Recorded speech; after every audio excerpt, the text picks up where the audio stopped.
Apapun yang kita alami hari-hari ini, saudaraku, ya saudara, kita harus tetap berani berkata. Berkata itu bukan berkata cuma jargon, cuma di mulut saja, tapi betul-betul dari roh kita berkata bahwa Allah tetap yang terbaik dan selalu menjadi yang terbaik buat kita.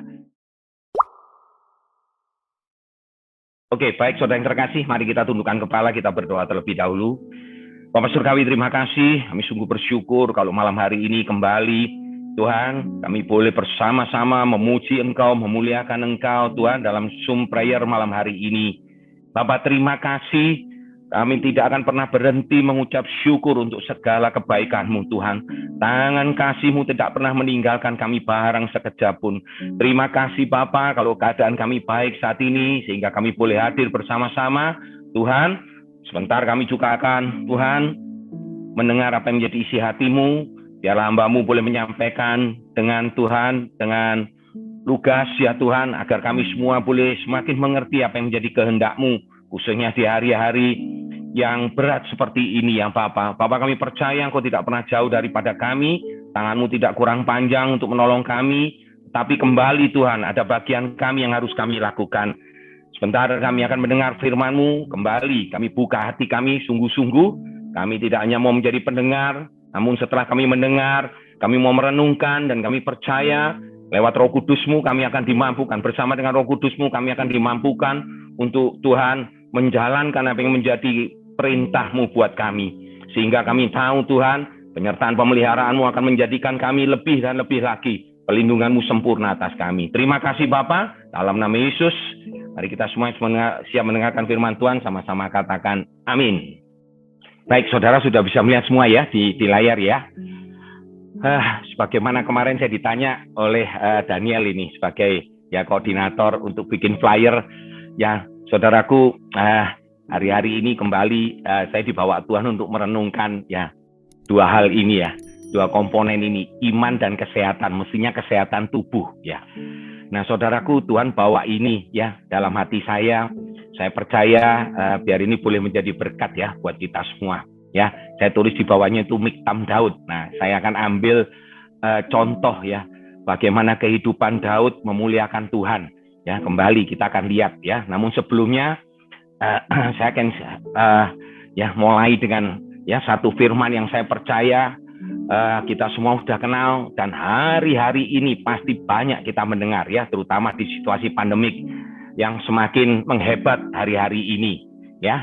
Kembali saya bacakan firman Tuhan ini, hati yang gembira adalah obat yang manjur, tetapi semangat yang patah mengeringkan tulang. Ya, itu dari terjemahan TB ya, terjemahan baru. Nah, saya coba satu Alkitab yang lain aja. Sukacita adalah obat yang baik, tetapi duka cita adalah penyakit ya, dari versi ya ini ya FMD ya. Jadi saudaraku, saya percaya semua orang pasti pernah mendengar ya firman ini ya, terutama kita yang di tempat ini. Bahkan saya percaya hari-hari ini seperti yang tadi saya katakan, ya sebetulnya ayat firman Tuhan atau pernyataan ya lewat firman Tuhan ini, hati yang gembira adalah obat, itu banyak diutarakan. Bahkan bagi orang-orang yang bukan Kristen pun ya, bukan yang percaya kepada Tuhan pun juga banyak mengatakan hal ini hari-hari ini. Saudaraku, ini yang menjadi perenungan ya saya. Terutama kita melihat hari-hari ini ya banyak ya. Saya pun juga barusan berapa hari yang lalu, mohon maaf kalau ini yang kurang baik ya, saya kehilangan sepupu saya karena COVID ya, dan meninggalnya di rumah lagi pada hari Sabtu pagi yang lalu. Jadi wah, keadaannya juga akhirnya semua keluarga jadi ya setengah panik, saya bisa katakan seperti itu. Itu semakin menguatkan hati saya untuk berkata, Tuhan, kalau Tuhan berikan firman ini, ya toh, kenapa ya artinya pemulihan kesembuhan itu terhadap beberapa orang itu tidak terjadi. Ya walaupun saya tahu bahwa kita semua juga tahu bahwa ya ada kedaulatan Tuhan lah ya di dalam mati hidupnya seseorang ya. Jadi saudaraku, akhirnya timbul satu pikiran ya saudara. Firman ini kan sering kita ucapkan pada saat ya kita kalau bicara tentang obat, berarti orang ini kita berhadapan dengan seseorang yang sudah sakit atau sedang mengalami hal-hal yang buruk tentang kondisi kesehatannya. Saya cuma bertanya kepada Tuhan, ya.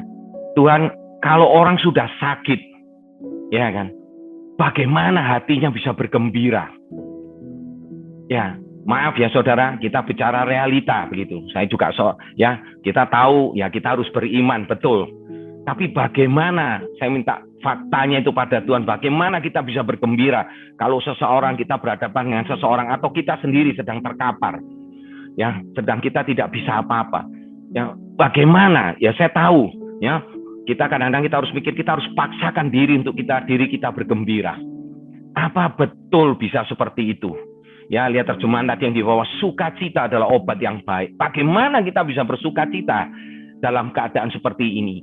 Nah, jadi akhirnya Tuhan memberikan sebuah gambaran bahwa hati yang gembira itu tidak datang tiba-tiba, saudaraku. Ya, jadi sebetulnya hati yang gembira itu pada saat kita sehat pun, ya, pada saat kita dalam keadaan baik-baik, itu kita sudah harus bisa maintain, itu intisarinya. Nah, saudaraku, makanya tadi kita mau belajar, ya. Saya ambil dari Miktam Daud, ya, tadi ini Mazmur 16. Ya, Mazmur 16 nanti kita akan bahas. Kita akan fokus di satu perikop atau satu pasal ini, Mazmur 16. Mazmur 16 ini disebut Miktam Daud. Saya coba googling, saya coba apa arti kata Miktam. Miktam itu adalah Mazmur emas. Ya, kenapa disebut Mazmur emas? Nanti di akhir ini kita akan melihat kenapa disebut ini Miktam, disebut Mazmur emas. Karena disinilah kita bisa melihat bagaimana sosok Daud, ya, jiwa roh tubuh Daud itu bagaimana, saudaraku. Disinilah saya cuplik dulu satu ayat ini, ya, ayat yang ke-9, ada 11 ayat. Sebab itu hatiku bersukacita dan jiwaku bersorak-sorai, bahkan tubuhku akan diam dengan tentram. Ya, saudaraku, kalau kita lihat mirip-mirip itu dengan tadi. Saya coba ambil beberapa firman Tuhan yang lain. Alkitab yang lain, terjemahan yang lain, VMD, ya. Ya, jadi hatiku, ya.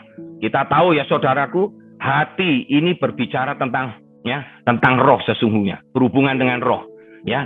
Dan rohku sangat bersukacita, tidak hanya bersukacita tapi sangat bersukacita. Bahkan tubuhku akan hidup dengan selamat. Karena itu hatiku bersukacita, ya, dan bergembira, ya, tubuhku juga tinggal dengan aman.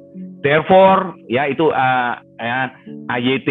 Therefore my heart is glad and my tongue rejoice. My body shall also dwell in the safety. Bicara kurang lebih sama. Karena hati yang begitu bersukacita, saudaraku, ini ya, Web juga menuliskan begitu, lidah bibir kita mengangkat puji-pujian, sehingga apa yang terjadi, saudaraku? Di sini tubuh kita itu akan tinggal dalam keadaan yang safety, aman begitu, saudaraku. Kenapa Daud bisa berkata seperti ini? Kenapa ini disebut Mazmur emas? Lihat, saudaraku, kita belajar lebih dahulu ya, satu firman Tuhan. Lihat satu firman Tuhan ini, saudaraku. 1 Tesalonika 5 ayat 23. Saya percaya juga ini ayat-ayat yang sudah saudara sering dengar, ya. Kita semua sering dengar. Semoga Allah damai sejahtera menguduskan kamu seluruhnya, dan semoga roh, jiwa, dan tubuhmu terpelihara sempurna dengan tak bercacat pada kedatangan Yesus Kristus Tuhan kita.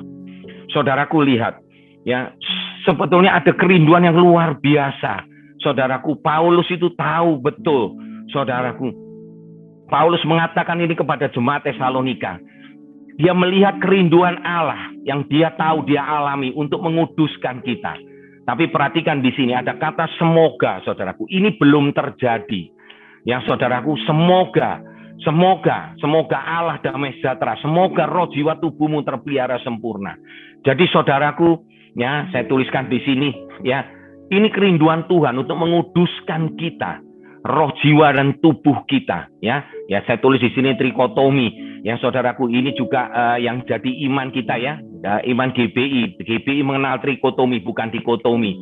Jadi ada 3 bagian, ya, manusia, roh, jiwa, dan tubuh, ya. Saya tuliskan di sini, ya, tadi bukan berarti kita sudah sempurna. Kita masih dalam proses menuju ke sana. Perhatikan baik-baik, saudaraku. Ada proses di sini. Makanya Paulus menggunakan kata semoga 2 kali di situ. Ya, ini tambahan aja ya, dikotomi itu apa? Karena masih ada beberapa juga orang-orang percaya tidak melihat roh itu ya. Jadi saya tulis di sini, seringkali mereka merancukan antara jiwa dan roh sebagai satu hal yang sama. Makanya di situ ada paham dikotomi ya, cuman fisik dan emosional aja, kejiwaan. Karena dianggap bahwa roh dan jiwa itu menjadi satu. Nah, saudaraku perhatikan di sini, kita melihat bahwa kerinduan Tuhan itu untuk menjadikan kita, menguduskan kita. Saudaraku, di sini roh, jiwa, dan tubuh kita itu akan menjadi sempurna, terpelihara. Kita belajar sedikit ya kembali. Ya, ini cuma mengulang kembali tubuh manusia. Ya, kita mulai dari yang terluar. Bagian fisik yang dapat dilihat, ya, yang berhubungan dengan lingkungan materi yang ada di sekeliling kita, atau disebut unsur lahiriah, ya, manusia. Ya, kita bisa lihat saudaraku, ada 5 panca indera yang kita bisa melihat. Ya, apa yang kita bisa lihat, apa yang kita bisa dengar, apa yang kita bisa cium, kita bisa rasakan dan kita raba. Nah, saudaraku, tapi di sini perhatikan baik-baik. Ya, tubuh manusia, kerinduan Tuhan itu apa? Tubuh kita dalam proses menuju kepada kesempurnaan itu apa? Yakni kemampuan terbaik. Apa itu saudaraku? Yakni memiliki penguasaan diri. Beberapa waktu yang lalu saya share, saya juga terima informasi, ya, terima firman Tuhan yang dibawakan oleh hambanya Pak Samuel Pang, juga berbicara tentang kalau tubuh itu apa yang kita harus makan. Itulah bagian dari penguasaan diri, saudaraku. Ya, jadi tidak hanya berbicara tentang makanan, tapi penguasaan diri yang luas. Makanya kita tahu kenapa ya buah roh, bagian yang terakhir itu ada mungkin yang dikatakan paling sulit itu adalah penguasaan diri. Nah, hari-hari ini saudaraku, kita dituntut untuk menguasai diri. Ya, dituntut menguasai diri. Ini memang sudah jadi tujuan Tuhan lewat 1 Tesalonika ya, yang disampaikan oleh Paulus kepada jemaat di Tesalonika, yakni Tesalonika 5 ayat 23 tadi. Itu tubuh. Ya, tujuan Tuhan. Jiwa sekarang. Kita tahu ini unsur batinia, nggak bisa kelihatan, saudaraku. Jiwa manusia yang sudah sering kita dengar, ya, saudaraku, meliputi ya 3 unsur: pikiran, perasaan atau emosi, dan kehendak atau keinginan. Jiwa berbicara tentang kesadaran tentang diri kita sendiri, ya.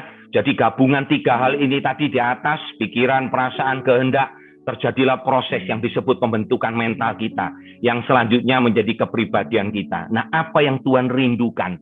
Nah, jiwa itu ya yang membentuk kepribadian kita ini, membentuk karakter kita. Kita harus menuju kepada ini yang kerinduan Tuhan, kedewasaan, saudaraku.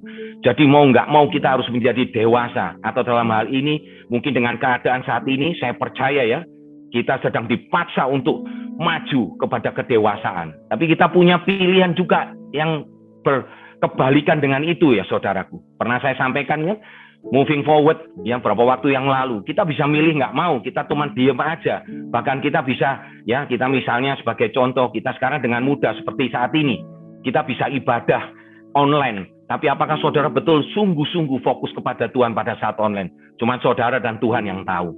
Jadi saudaraku, kembali, Tuhan rindu ya lewat Tesalonika tadi itu, lewat Paulus, jiwa kita yang berisi pikiran, perasaan, kehendak kita ini menuju yang membentuk karakter kepribadian kita, itu kedewasaan.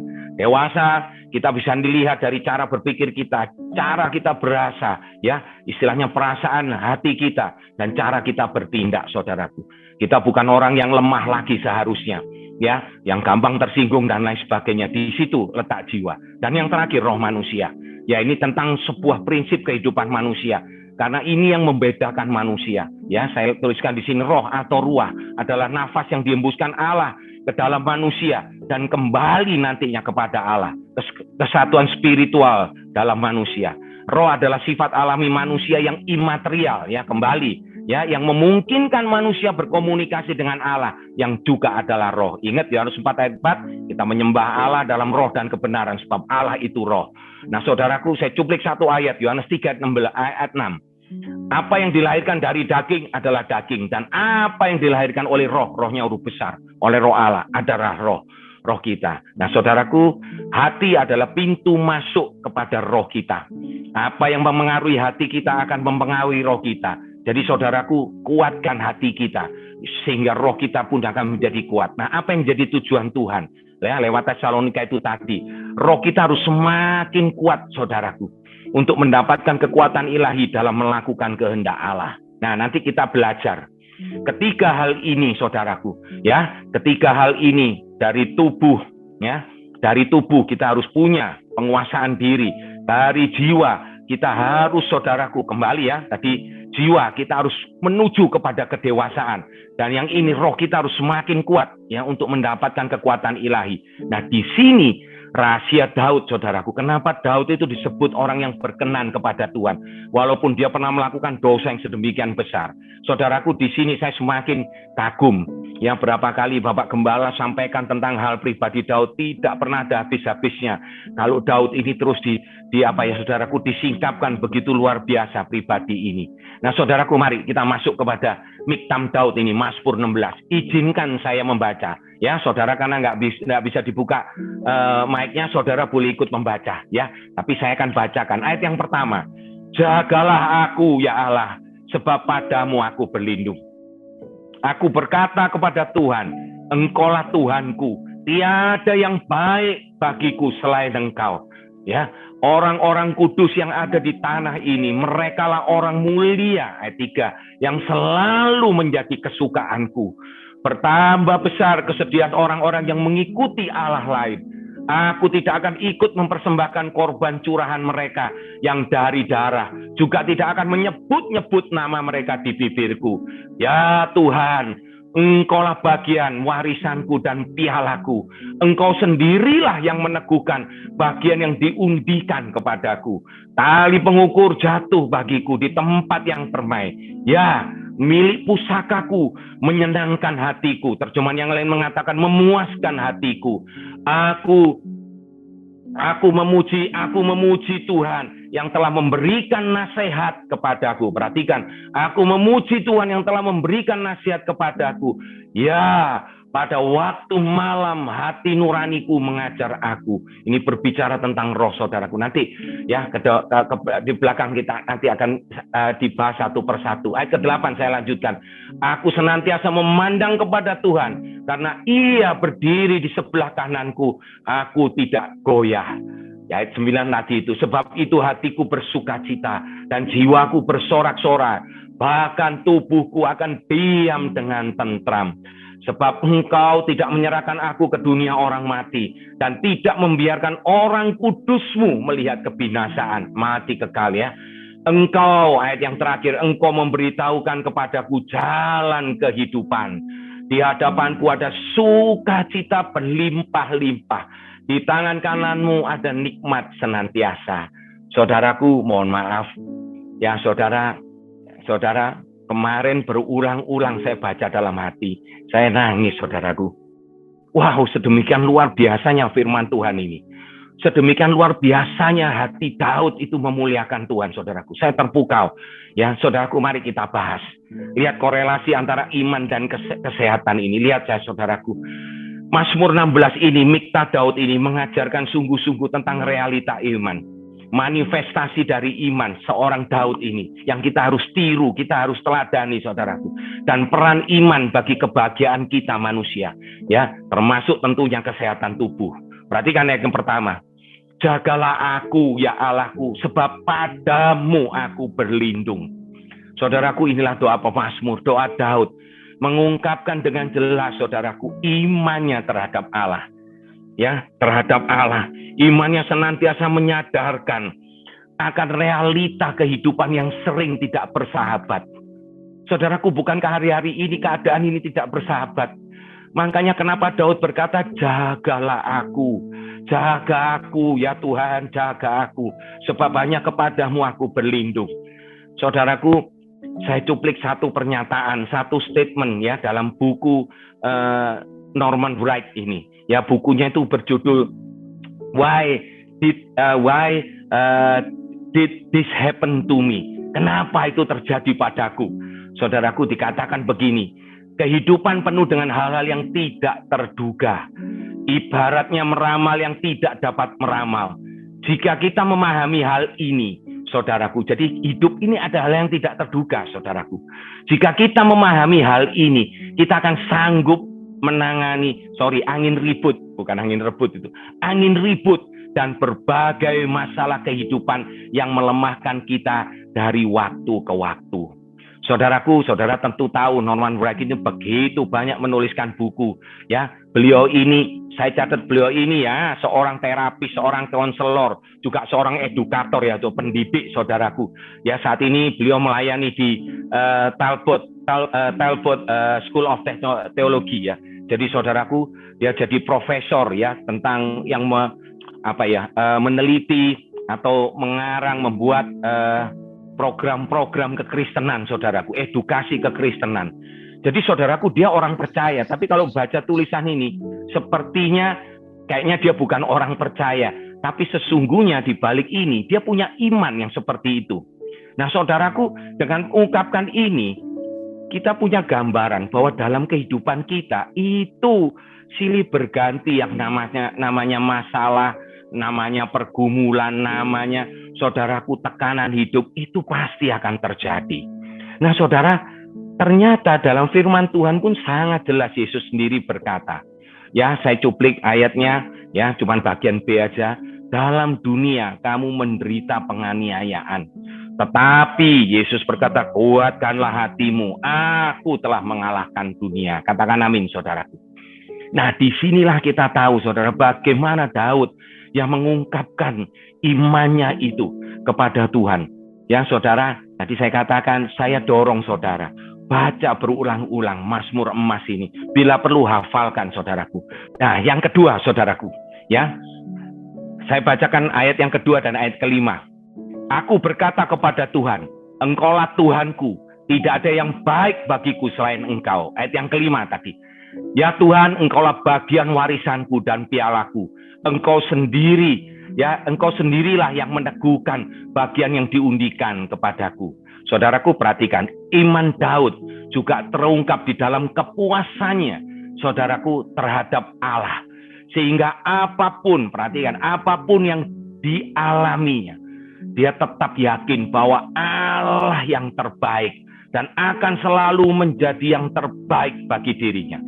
Katakan amin, saudaraku. Wow, ini iman yang luar biasa. Apapun yang dialami, saudaraku. Jadi, saudaraku, hari-hari ini, tadi yang saya katakan, wah, saya sempat bersedih, saya down juga. Bagaimana berpulang. Wah, saudara, ya saya bisa merasakan. Saya tahu beberapa di antara kita juga mengalami hal yang sama. Tapi di sini saya terhiburkan, sungguh saya dikuatkan saudaraku. Ternyata iman Daud ini seperti ini. Apapun yang kita alami hari-hari ini saudaraku. Ya saudara, kita harus tetap berani berkata. Berkata itu bukan berkata cuma jargon, cuma di mulut saja. Tapi betul-betul dari roh kita berkata bahwa Allah tetap yang terbaik dan selalu menjadi yang terbaik buat kita.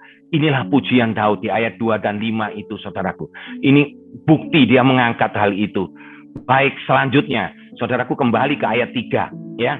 Ayat 3, orang-orang kudus yang ada di tanah ini, merekalah orang mulia yang menjadi kesukaanku. Sebelum saya masuk saudaraku, bukankah kita bersama-sama kita telah mendengar pengajaran di gereja kita bersama ini lewat para gembala, Pak Stephen, Pak Purba, berbicara bagaimana terus berbicara tentang pembapaan, mentoring itu. Saudaraku, Daud lakukan itu, saudaraku. Kaget saya. Daud ini luar biasa. Pemazmur Daud mengungkapkan bahwa orang yang beriman, dia yang beriman kepada Allah, orang yang selalu ya suka bersekutu selalu suka, selalu suka bersekutu dengan saudara yang lain, saudara seiman, ya, dan selalu berbuat baik. Artinya ada saling berbagi kasih, tolong menolong, dan inilah wujud pemuritan itu. Jadi wujud pembapaan juga itu terjadi, mentoring itu terjadi. Jadi saudaraku, di sini ya gambaran Daud yang begitu luar biasa. Nah, ayat yang keempat ya, bertambah besar kesedihan orang-orang yang mengikuti Allah lain. Aku jelas tegas ya.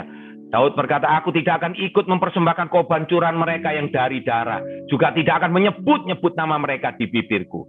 Jelas saudaraku, Daud orang yang beriman. Perbedaan antara orang beriman yang tidak jelas, ya saudaraku, dapat diidentifikasikan dari perbuatan dan perkataan mereka. Saudaraku, mereka tidak akan tidak akan berbuat hal-hal yang mendukakan Roh Kudus, mendukakan Tuhan, ikut mempersembahkan korban-korban buat Allah yang lain. saudaraku. Ya mungkin Allah yang lain, ya kita sudah sering dengar, bukan hanya cuman berbentuk, ya saudaraku, berbentuk patung atau berbentuk agama yang lain, bentuk pengajaran yang lain, tapi bisa juga saudaraku uang dan lain sebagainya, materi-materi yang ada di sekeliling kita. Nah saudaraku, bahkan hari-hari ini kembali saya diingatkan Tuhan tentang hal ini. Saudara, kita punya segala kemudahan, kita nggak bisa ibadah lagi offline, kita ibadah online. Bagaimana saudara bersikap benar-benar pada saat kita beribadah? Apakah saudara bisa seenaknya sendiri sambil makan, saudara dengar firman Tuhan, sambil duduk, maaf kata, dengan pakaian yang nggak sopan, saudara duduk nggak sopan dan lain sebagainya? Mungkin memang betul saudara ketapak yang penting hati saya. Tapi bagaimana saudara bisa, maaf ya, saudaraku, saudara tidak sopan sambil makan, sambil bergurau, saudara bisa berkata hati saudara untuk Tuhan.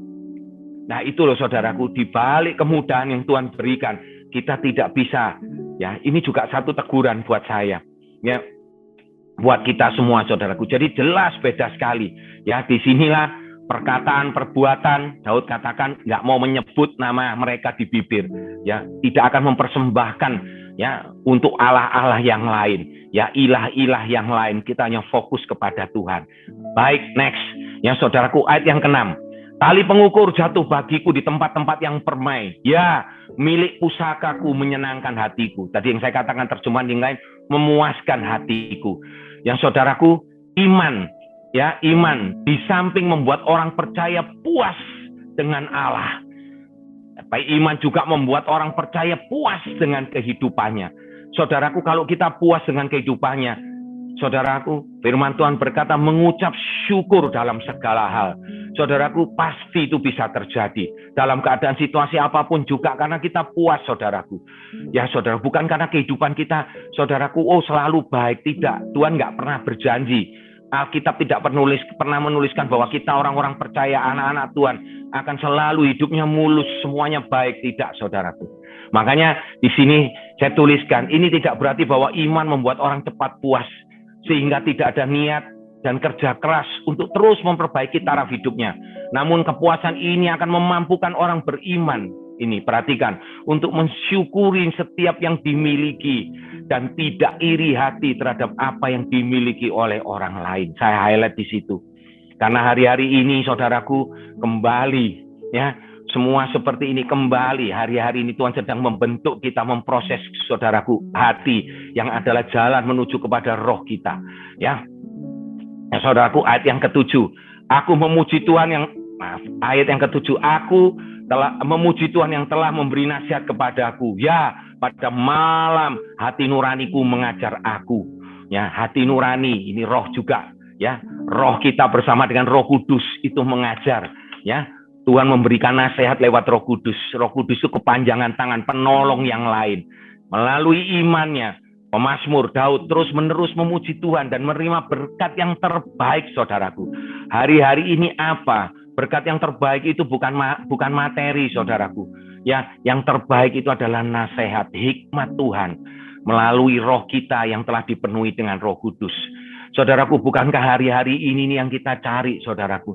Banyak kepanikan, banyak kebingungan yang melanda kita di tengah-tengah situasi pandemik seperti ini. Saudaraku, mari kembali. Ya, saudaraku, tidak ada jalan lain. Kita harus punya iman itu. Ayat yang ke-8 dan ke-11. Aku senantiasa memandang kepada Tuhan karena Ia berdiri di sebelah kananku. Aku tidak goyah. Ayat 11, ya, engkau memberitahukan kepadaku jalan kehidupan. Di hadapanmu ada sukacita berlimpah-limpah. Di tangan kananmu ada nikmat senantiasa. Bukan cuma nikmat sesaat, saudaraku. Nikmat senantiasa. Iman juga menjauhkan orang percaya dari rasa khawatir dan gentar menghadapi masa depan yang kita nggak tahu, saudaraku. Kalau ditanya COVID kapan endingnya, kita nggak ada yang tahu, saudaraku. Ya, sebab masa depan itu terletak pada genggaman tangan Tuhan. Berani nggak kita kembali beriman, percaya akan hal ini, dan Ia berjanji untuk senantiasa menyertai. Saudaraku, kalau boleh saya simpulkan, ini loh. Dengan demikian dapat dikatakan bahwa iman itu berhubungan erat dengan kesehatan roh, jiwa, dan tubuh seseorang. Ada amin, saudaraku? Ya, saya percaya saudara aminkan ini. Saudara, jadi kembali, kalau saya boleh, ya ini satu kata-kata Ya, iman adalah pilihan kita untuk mempercayai Tuhan. Bahkan ketika jalan di depan tampaknya tidak pasti. Yang saudaraku, iman kita harus kita kuatkan. Kembali kita harus tambahkan juga dengan pengetahuan. Semakin besar pengetahuan kita, saudara dan saya, tentang kebaikan dan rahmat Tuhan. Ingat-ingat kebaikan Tuhan dalam hidup kita ini. Saudaraku, semakin besar kemungkinan saudara dan saya memuji Dia dalam badai. Sehebat apapun juga kita tetap akan mengucap syukur kepada Tuhan. Oh, haleluya. Saudaraku, saya percaya ini semua yang akan membuat kita menjadi kuat. Saudaraku, miliki iman yang kuat. Ya, saudaraku, dari mana? Renungkan dan saudaraku terus ya hidup bersama dengan firman Tuhan. Ya, doa itu juga harus menjadi kehidupan kita. Ketika iman berhenti berdoa, iman berhenti untuk hidup. Itu dari E.M. Bounds. Ya, pendeta juga dan seorang penulis. Itu saja dari saya. Terima kasih. God bless us. Ya, terima kasih, Tuhan memberkati kita semua. Ya, baik, mari kita tundukkan kepala. Kita mau kembali berdoa. Bapak Surgawi, terima kasih. Kami sungguh bersyukur untuk firman-Mu, Tuhan, untuk kebenaran firman-Mu yang boleh kembali, Tuhan, mengingatkan kami, menguatkan kami, mungkin sekaligus menegur kami, Tuhan. Bapa, kami boleh melihat sosok pribadi yang begitu Engkau sayangi, Tuhan, di mana kami boleh belajar malam hari ini, yakni sosok seorang yang bernama Daud, ya Tuhan, ya hamba yang berkenan kepadamu, orang yang Kau puji-puji, Tuhan, walaupun dia pernah melakukan hal-hal yang tidak benar di matamu, tapi kembali hatinya begitu, Tuhan, luar biasa berpaut kepadamu. Kami belajar, Tuhan, dari Daud malam hari ini, biarlah firman-Mu ini juga boleh menjadi kekuatan buat kami, buat bagi Tuhan, saudara-saudara kami yang saat ini sedang bergumul, Tuhan, baik dengan hati, dengan kesehatannya semua, Tuhan, dari jiwa, roh jiwa dan tubuhnya semua, Tuhan, kami percaya kami akan kembali dikuatkan, sebab Engkau yang berdaulat atas hidup kami. Tuhan, terima kasih. Biarlah Tuhan, kami tidak hanya menjadi pendengar firman-Mu, tapi kami juga akan menjadi pelaku firman-Mu. Terima kasih, Roh Kudus akan memampukan kami, memampukan setiap kami yang telah mendengar apa yang menjadi isi hati-Mu, Tuhan, untuk kami boleh berjalan di tengah badai apapun, Tuhan. Bahkan di tengah-tengah situasi yang tidak menentu ini, Tuhan, kami tahu, kami percaya Engkau tidak pernah meninggalkan kami. Tapi ada bagian-bagian yang harus kami lakukan, ya Tuhan. Bapak, terima kasih. Terima kasih, terima kasih. Kembali, kami mau terus memuji Engkau. Kami sungguh berbahagia Engkau telah menjadi Tuhan dan Juru Selamat kami. Terima kasih, Bapak. Dalam nama Yesus, kami kembalikan segala pujian, syukur, hormat, kemuliaan. Haleluya. Amin.